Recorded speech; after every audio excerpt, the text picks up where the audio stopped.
Hey there, Shaffin here. I wanted to send you some images of the orthotic designs, but I figured I'd just send over a video with a better explanation about what these features are, what the benefits are, and how they've been working for my patients. You know, they're something I've been using for a few years for the flat-footed population that have been coming to see me, and they've worked wonders, to be honest. They've helped a lot of people walk through the center of the joint, the subtalar joint being hyperpronated and everted. There's a lot of wasted energy. There's a lot of alignment issues there that can throw off the kinetic chain going up into the knees and the lower back, creating unusual wear and tear on the joints, joint pain, sometimes arthritis. All these things can go along, especially if you've been doing it for years, or you've been in that position for years and walking and running and doing all the things you do. That can eventually take a toll.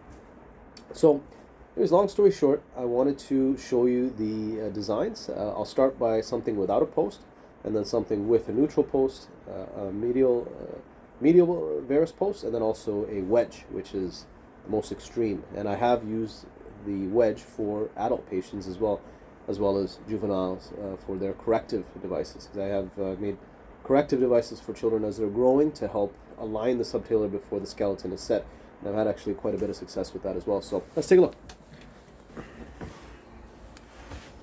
So let's start with this one. This one is a neutral. This one is a neutral orthotic with no rear foot posting. So, pretty standard arch support, with a semi-rigid shell on the bottom. It's a sample from my lab. It's got Poron PPT, industrial cushioning, which is the blue material, and then an absorbable top cover. So pretty standard design.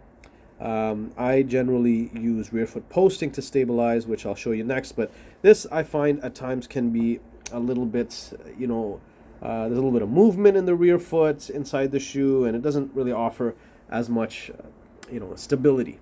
But folks do like it. The ones that are, not pronating heavily and want to see a little bit of natural motion in the back of the foot, they actually prefer this. So it's not a bad thing, but for our purpose, for this flat foot community, we want to have some rear foot stability, right? So this, no good.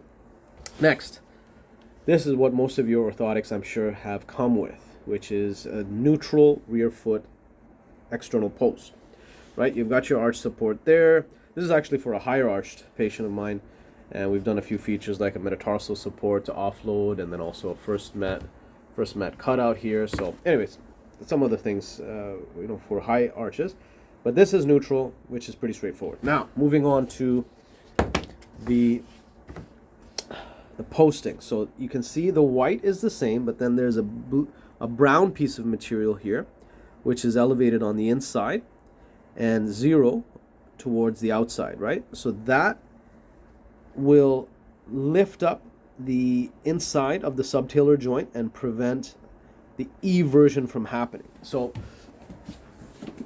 eversion, this guy right here, right, where the ankle is twisting outwards, which is of course one of the motions of pronation, right? When you have a low arch, you have the triplanar motion, eversion, abduction, and plantar flexion. So that's all of them that are here. And ultimately the subtalar joint is what we're trying to align. That's what helps you push through the foot and have better propulsion as you're walking. So coming back to the last design, this is made for a growing boy. It's a very aggressive design that I put together. Actually, this is only a 3mm one on this side, but I have a 6mm one that I'd like to show you, which is even more aggressive because his left side was even more hyperpronated. There we go. So you can see the difference between the two. This has a little bit less of a wedge, whereas this one is even more aggressive. And I have fit adults in this design. Okay, so we've got the medial wedge going from the heel all the way to the end of the shell. It's not just in the rear foot like in the other one there. So this is considered a wedge rather than just a medial post. So remember, when you're getting your orthotics fitted, always the end of the shell here is where the first MTP ends, right? So coming back to anatomy, when you're trying on your orthotics, the end of the shell, the rigid part of the orthotic should end right around here, and of course, you know, right where the fifth as well. So your trim line should be kind of right around here where the toes bend. Shouldn't be back or forward to that. Because forward, obviously, you won't be able to bend very well, but farther back, you're not getting as much support, right? So coming back to this design, this is for a growing boy. I've got some fun colors on the top, blue swirl, and we also have this flange. Now I mentioned this flange in one of my posts.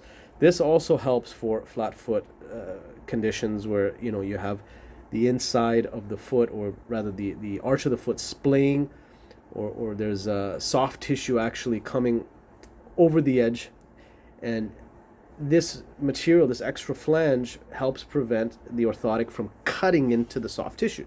Whereas, you know, something like this could potentially cut and cause friction and blisters, right?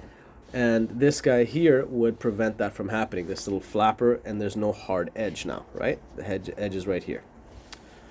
So you can ask for a flange, you can ask for a post, you can ask for a wedge, depending on the degree of severity of your hyperpronation, right? So discuss these options with your orthotic care managers.